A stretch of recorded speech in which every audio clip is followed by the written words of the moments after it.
Hi guys, this is my TOM680 from Shopee. Nabili ko siya ng 3,600 pesos. Bare bone kit lang siya. Ibig sabihin nun, walang kasamang keycaps and switches. So, tara guys, papakita ko sa inyo kung paano ko siya binuo.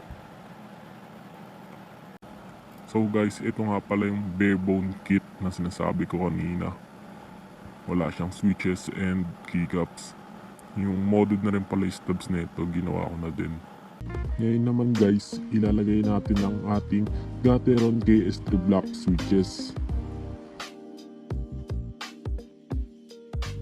Ito pala guys, modded na ang ating mga stubs.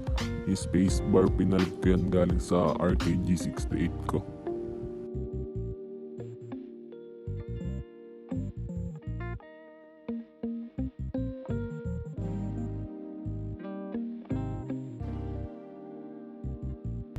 Tapos na natin ilagay ang mga switches.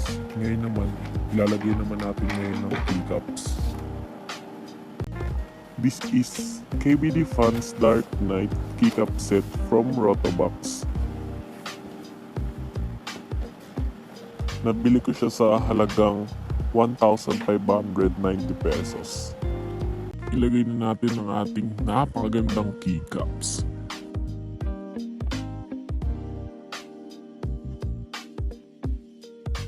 Bale, 149 keys na pala itong keycaps natin.